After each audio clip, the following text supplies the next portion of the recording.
donde la tecnología tiene corazón, donde la ingeniería protege la vida, donde lo invisible se escucha. Esto es La Voz Biomédica. La voz de la ingeniería clínica. Saludos, estimados colegas, gracias por estar acá Diego Pérez en esto que es La Voz Biomédica, un espacio en el que entre ingenieros biomédicos conversamos de una manera cercana y muy profesional para conocer más acerca de esas historias detrás de todos estos grandes profesionales.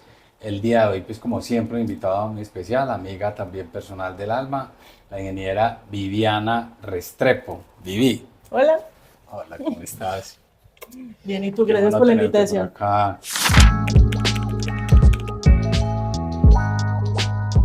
Es una profesional con más de 15 años de experiencia, ya yo unos 18 años en total. Sí, ¿cierto? más o menos. 18 años de experiencia. ¿Cómo resumirías en un minuto tu vida profesional en la ingeniería biomédica? Porque ha sido como muy diversa. Lo último que hiciste fue regulación, pero empezaste como ingeniera de servicio. Cuando yo estaba en la universidad, inicialmente el foco o el plan que tenía era irme por biomecánica. Pero tristemente en ese momento pues no había muchas oportunidades, entonces empecé como ingeniera clínica en hospitales, haciendo mantenimientos, que es como lo que tenía el mercado en ese momento. En 2008 estuve trabajando como ingeniera de ventas en una empresa de instrumentación y control industrial, ¿quién creería? Pero tenemos la formación en ingeniería, o sea que finalmente es algo que podríamos hacer. Y ya estuve también en una investigación para EPM y luego, ya en 2011, empecé como ingeniera clínica en campo, haciendo instalaciones de equipos especializados, haciendo soporte en sala, para manejo de equipos de mapeo tridimensional y polígrafos, que eso es una rama de la cardiología que se llama electrofisiología. Luego pasé a regulatorios a calidad, a implementar sistemas de calidad bajo la norma ISO. Y lo último que estuve haciendo fue con proyectos de calidad a nivel regional, apoyando proyectos de mejora a nivel Latinoamérica.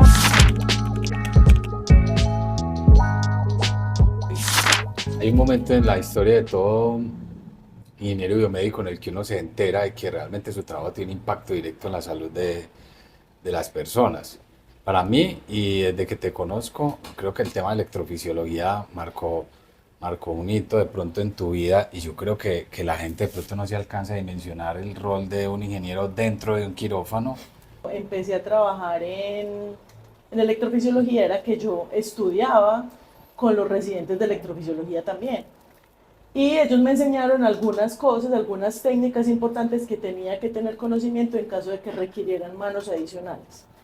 Entonces, en algún momento estábamos en un procedimiento de ablación. Era un paciente que tenía una taquicardia supraventricular. Este paciente era un señor que tenía uno de esos puntos en el ventrículo. Entonces, estábamos en el procedimiento dando ablación. Dar ablación es poner un catéter con una punta caliente para quemar esa zona y generar una cicatriz. Entonces, estamos haciendo eso. Y dentro de la formación que nosotros nos dan, nos enseñan también a leer los electrocardiogramas para ver si hay variaciones. Yo vi algo raro en el electrocardiograma, entonces le dije al doctor, y yo, doc, ¿puede mirar mi electro en mi pantalla, por favor? Solamente estábamos nosotros dos porque la enfermera jefe había salido en ese momento a algo, la auxiliar también estaba afuera. Entonces me miró y me dijo, Vivi, necesito que te laves, ten guantes y te pares acá al lado del ecógrafo. Yo hice caso, fui, me lavé, me enguanté, me puse todo porque iba a entrar al campo quirúrgico. Y ellos me habían enseñado a utilizar el ecógrafo para ponerles visual de las 4 cámaras del corazón. ¿Por qué? Porque el doctor la necesitaba urgente para poder saber qué era lo que estaba pasando. Listo, hice todo, le dijimos al paciente qué era lo que íbamos a hacer. El paciente estaba despierto, de muy buen humor, contando chistes. Es que, no, si la muchacha se quiere quedar aquí conmigo, hágale.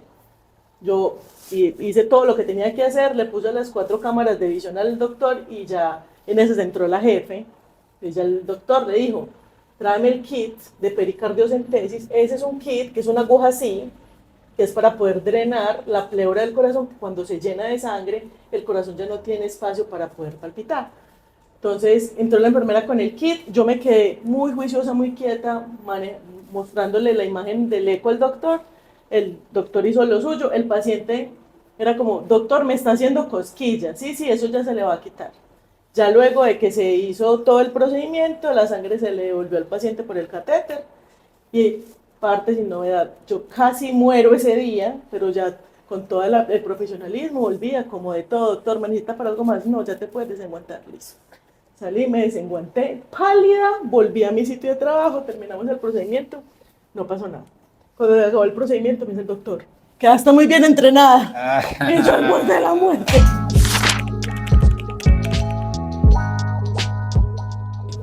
¿Alguna otra vez nos iba a contar un par de Sí, historias tengo otra que es me tocó en el Hospital General.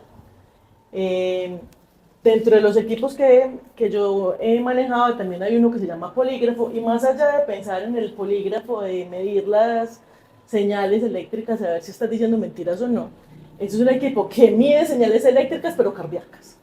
Entonces para eso hay que estudiar ¿qué? Electrofisiología, para poder entender qué son esas señales que estás viendo. Entonces el paciente era un paciente que venía porque se había desmayado estando trabajando, cargando bultos, se desmayó y lo llevaron al hospital. ¿Cuál es la particularidad del Hospital General? Que allá uno tiene que ponerse las pijamas y la ropa que hay allá en el hospital. No sé por qué razón, cuando entró el señor solo habían batas muy corticas. Entonces el señor estaba con la batica y es que, ay, venga doctora, ¿será que me puede poner una sábana? Es que me siento como la mera nena en la moto en minifalda. Y yo, espérame, ya te consigo una sábana. Entonces fuimos, buscamos una sábana y se la pusimos y lo acomodamos. Con el polígrafo, ¿qué era la idea? Detectar cuál era la falla que tenía el paciente. Si era un problema del nodo sinusal, es decir, que ya no había quien le marcara el paso, o un problema de la conducción cardíaca, si era que había algún punto en la conducción cardíaca que no estaba funcionando. Entonces hicimos el procedimiento y el problema era el nodo sinusal. El nodo sinusal del paciente no estaba mandando el paso como tenía que hacerlo. Entonces en vez de mandar 1, 2, 3, mandaba 1, 2, 3, 4. 1. Entonces, ¿eso qué pasa? Que descompensa todo el cuerpo y el paciente lo que sufrió fue un síncope, que fue ese desmayo. Si ese procedimiento daba ese resultado, ya había una autorización para ponerle un marcapasos. El paciente se puso a llorar, que porque qué iba a hacer, que entonces no iba a volver a trabajar, que si no podía trabajar entonces quién iba a llevar la comida a la casa. El doctor le explicó con todo el cariño del mundo, no, mira, esto es precisamente para que tengas una mejor calidad de vida. No vas a poder trabajar unos 2 o 3 meses mientras te sana la herida, pero después usted va a poder seguir con su vida normal. Y básicamente lo que estábamos haciendo era devolverle la calidad de vida para que pudiera seguir teniendo una vida relativamente normal, porque es que un marcapasos no es incapacitante, pero mucha gente cree eso. Sí, claro, no, es súper importante eso y el papel que juega como volver como a rehabilitar a la persona la tecnología, pues realmente es un papel enorme, muy invisible, a veces también en medio del desconocimiento pues no se calcula el impacto, pero realmente tiene un impacto, imagínate, no solamente en la vida de este señor, sino en la vida de su familia, en su trabajo, y realmente pues es un gran impacto lo que se logra de eso.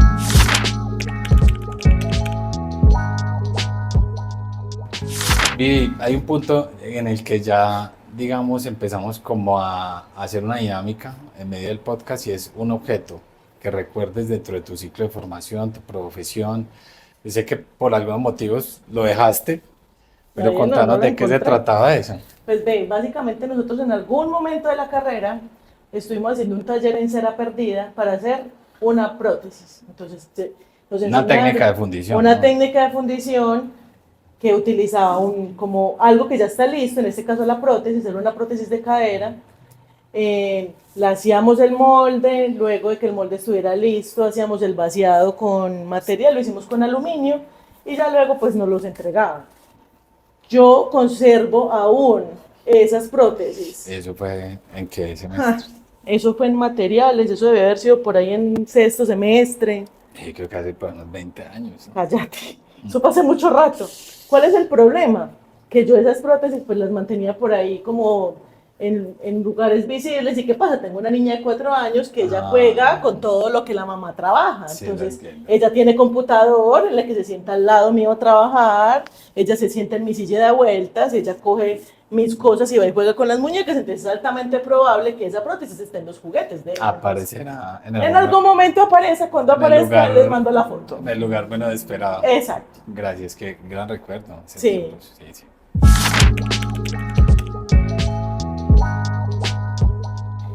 Pasaste abruptamente después hacia el mundo de la calidad. ¿Cómo es ese paso de uno estar como ingeniero en el campo frente a todo ese proceso médico asistencial a pasar a otro aspecto que tiene que ver un poco más con todo el aseguramiento, la gestión de riesgo y todo ese tema de calidad?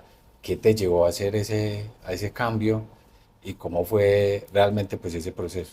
Bueno, pues mira, la ingeniería clínica es hermosa, o sea, trabajar con pacientes, cada paciente es un mundo, ir a los procedimientos, o sea, es algo muy reconfortante. ¿Cuál es el problema? Que es demasiado desgastante.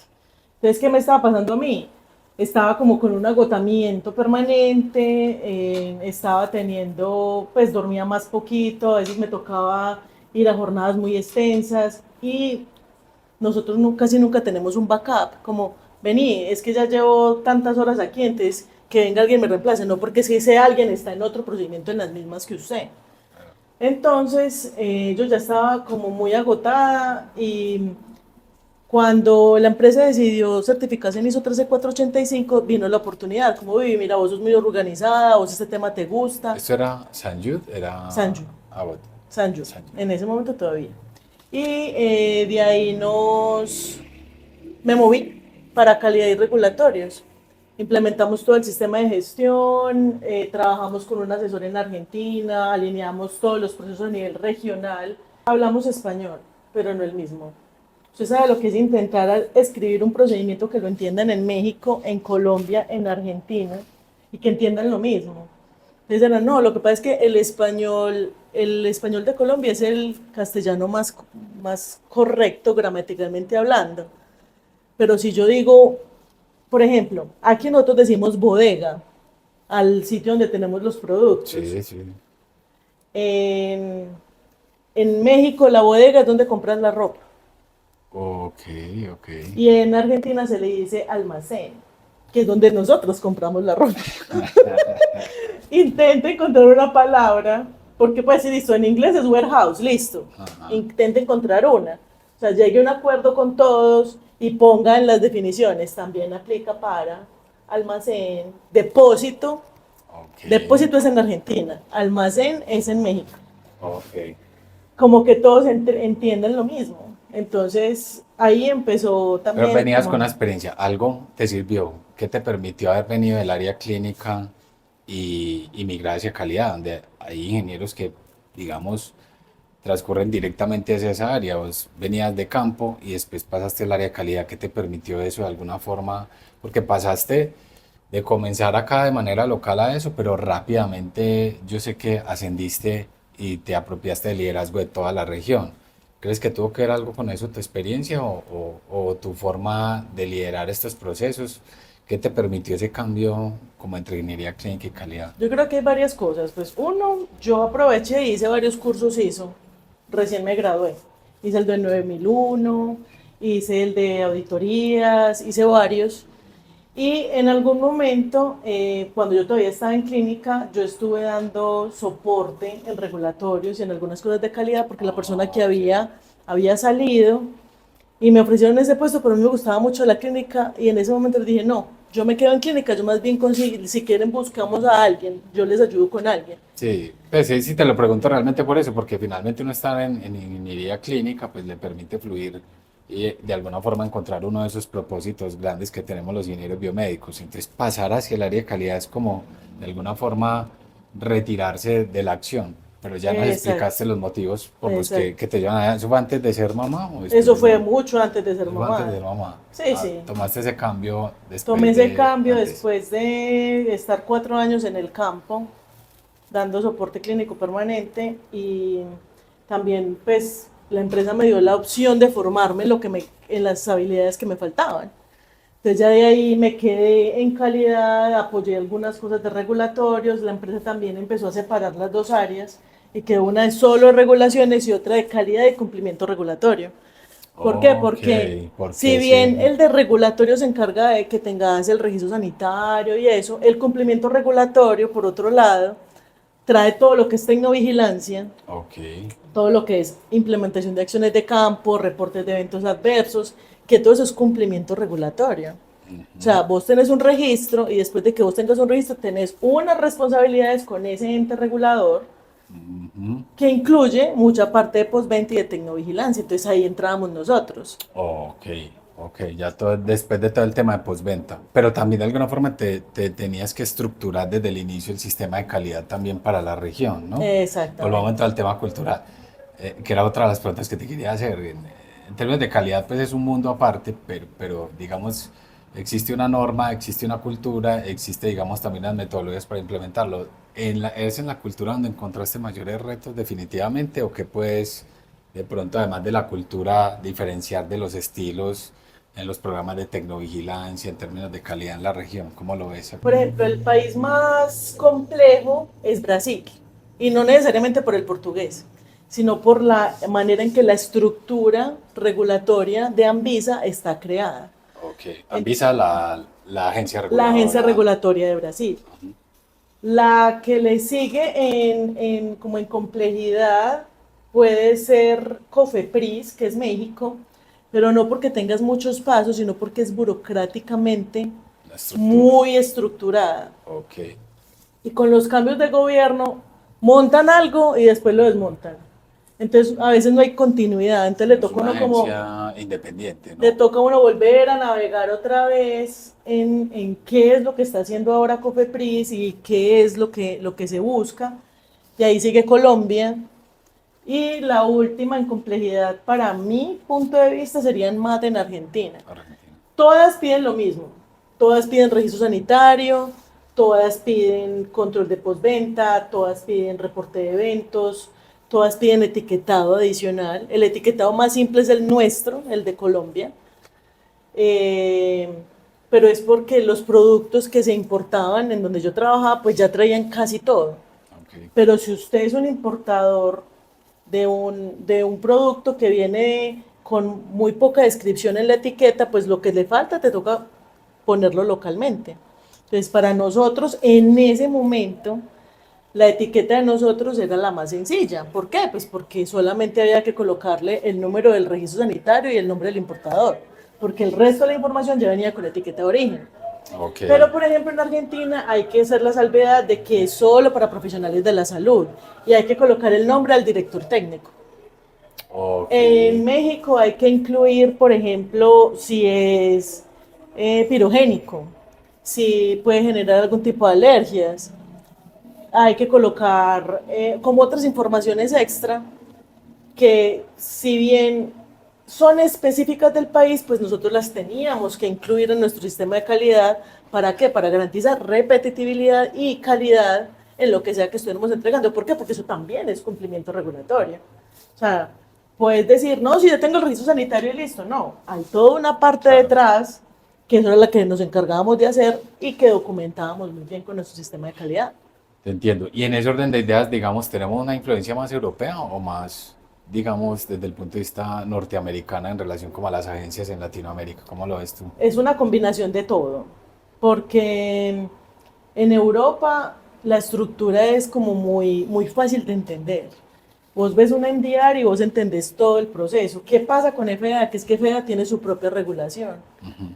Las FR de la FDA te toca leerte capítulo a capítulo para entender. Tienen lo mismo, todas piden lo mismo, pero es la manera en que se interpreta. ¿Qué pasa ahora, por ejemplo, con la FDA? La FDA decidió que ya va a seguir la ISO 13485. ¿Ventaja para quién? Para todos los fabricantes que ya tienen ISO 13485 montada. ¿Por qué? Porque no tienen que volver a navegar en qué es lo que me está pidiendo ahora la FDA. No, yo ya tengo la estructura de la ISO 13485, venga, Y audíteme. pues, Latinoamérica ve una cierta tendencia hacia F13485, ¿no? Sí, Tengo pero por la ejemplo, impresión. en Costa Rica pesa más que tengas el certificado que genera la FDA a que tengas un 13485. Claro. Entonces, ¿Qué todo depende de qué qué país. tanto pesa como la cultura en estas, digamos, estructuras de las agencias reguladoras en Latinoamérica? ANMAT, por ejemplo, le encanta que tengamos 13485. ¿Por qué? Porque es más fácil para ellos evaluar.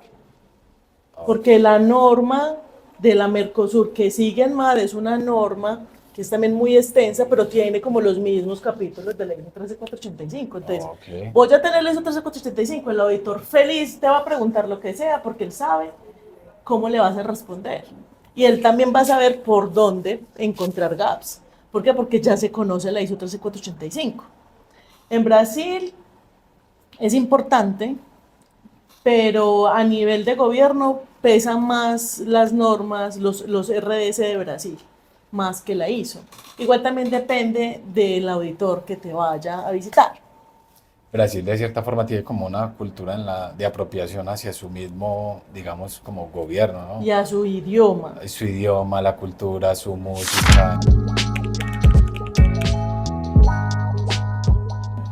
¿Cómo es ese tema actualmente en Latinoamérica? ¿Qué tal estamos frente al mundo en esta industria que es altamente regulada de dispositivos médicos? ¿Cómo nos vemos ante el mundo? Pues somos un mercado pequeño, para muchas empresas grandes somos un mercado en desarrollo, pero no somos invisibles.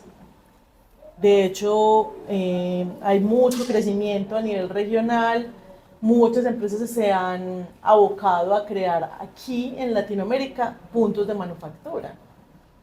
Entonces, por ejemplo, Costa Rica, la zona franca de Costa Rica está llena de plantas de manufactura de manufactureros de dispositivos Es una médicos. decisión política además, es de la Ah, presidencia claro. también, ¿cierto? Claro, esa es una. Uno, es un país muy estable, es un país pues, políticamente muy estable, no genera ningún riesgo, tienen unas zonas francas inmensas, la mayoría de la población está ahí empleada, entonces generó empleo.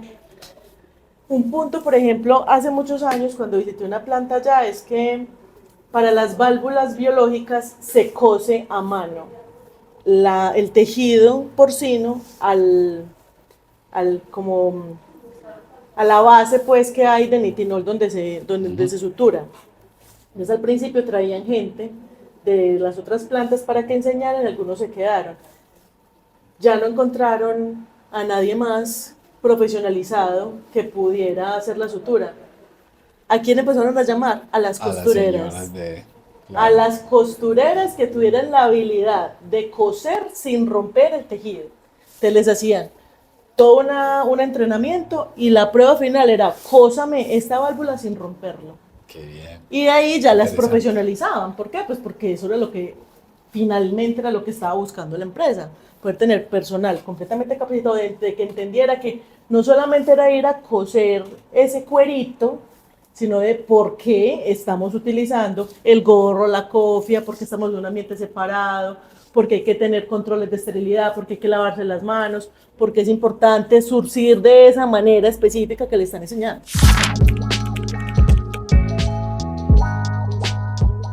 Pero ¿cómo ves una posibilidad de una industria desde ese punto de vista hoy en día, lo que opinas de calidad en Latinoamérica? Preparados técnicamente estamos. ¿En qué no estamos preparados? En cómo documentar la tecnología que estamos haciendo para poder que sea susceptible a aprobarse por los entes regulatorios. Totalmente de acuerdo. Y que el diseño apunte a eso desde el inicio. Exacto, ¿por qué? Porque todos, con el tema de los ventiladores, yo también estuve ahí desbocada consiguiendo. Yo recuerdo como el tema de compatibilidad electromagnética, eso se apareció de la nada. O sea, nadie lo diseñó así desde el inicio, pero se encuentra uno con el INVIMA y el INVIMA dice, no, esto no, realmente no, aquí está claramente diseñado. Entonces, diseñar desde el principio y documentar los procesos creo que sí es. Exacto, conocer cuál es la normativa en el nicho en el que estás metiendo tu tecnología. ¿Por qué? Porque no es solo tener la capacidad de hacerlo y de reproducirlo, es tener la capacidad de hacerlo bien desde que arranca. Pareciera que en los ciclos de formación todavía eso no. Lo que pasa no es que a tiene como nosotros no nos enseñan eso. A nosotros nos enseñan a cómo gestionar desde que el equipo ya está hecho y listo y aprobado. Y de ahí para arriba, hasta la obsolescencia. Pero nosotros nunca nos enseñaron de ahí para atrás. Entonces hay un montón de normas ISO que están abocadas a todo ese grupo de tecnología que cuando justamente estábamos haciendo la consulta, aprovechando que ISO abrió todas las ISO para que fueran descargadas a nivel global, interprete eso, tradúzcalo al requerimiento y documente desde ahí, porque no es solamente hacer el diseño y ver que sí funcione. Interesante ese tema, sí, realmente también un tema cultural, un tema que tiene que ver con los ciclos de formación definitivamente y pues con el interés de los demás, porque finalmente somos ingenieros y nos encanta estar en el laboratorio diseñando, pero si realmente queremos que eso dé un salto hacia el paciente y que podamos luego estar viéndolo en acción, pues creo que eso es súper, una condición súper necesaria y también suficiente para hacerlo.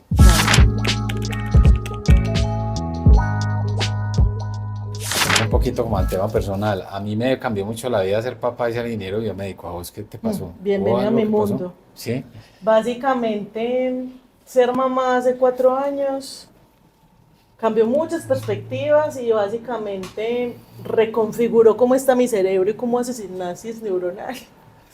Mis primeros 2 años de ser mamá yo olvidaba absolutamente todo, pues no había conexión motora-cerebro, pues solamente vivía para mantener viva a Isabel. El resto, pues dejaba las llaves en la nevera, el celular en alguna parte por allá. Yo no volví a ver un ecógrafo de la misma manera después de haber escuchado el corazón de Guadalupe. Realmente creo que no, uno los ve todavía muy desde el punto de vista como de la superficie fría del equipo hasta que realmente estás ahí o hasta que el paciente de diálisis es tu suegra o es tu mamá o hasta que ese ventilador está conectado a alguien que vos querés y realmente creo que cambia mucho el tema y ser papá pues significó uno ser muy consciente de la cantidad de tecnología que hay alrededor de los bebés. Para ti, esa ingeniería biomédica, cómo ha tenido ese impacto en la vida de tu familia, en tu vida personal? ¿Cómo ha cambiado tu manera de ver el mundo? Lo que uno intenta desde la ingeniería es que cualquier cosa que uno haga siempre vaya en bienestar de el que lo va a recibir, del paciente, de tu hijo, de tu familia, y que hay veces que uno como que considera o se siente muy seguro del diagnóstico que le va a dar un equipo de esos, pero entonces uno se queda pensando, ¿y si le habrán hecho los mantenimientos? ¿Y esa medida si estará correcta? ¿Sí será que la medida que tomó de la nariz y del cuello para decirme que podía tener síndrome de Down está bien hecha? O sea, yo pude haber creado un mundo paralelo completo de paranoia, pero gracias pues también como a la misma formación, uno como que también aprende a confiar. Y también aprende a explicarle a las personas que no tienen completa formación o el completo entendimiento de la importancia de utilizar toda esa tecnología que básicamente existe para tu mejora. El caso del señor del marcapasos, como aprender a traducir que esa tecnología existe, es para nuestro beneficio, para mejorar nuestra calidad de vida y para que nosotros también estemos en la mejor estado de salud posible gracias a esos desarrollos. Bien, gracias por estar acá. No, a ustedes por invitarme, muchas gracias y sigamos con la voz biomédica. Excelente. Y a todos ustedes, pues, recuerden que pueden seguirnos en Spotify. También recuerden que tenemos una comunidad de ingeniería donde estamos permanentemente hablando, ingenieriaclinica.co. Nos vemos en el próximo episodio de La Voz Biomédica. Muchas gracias a todos por estar acá.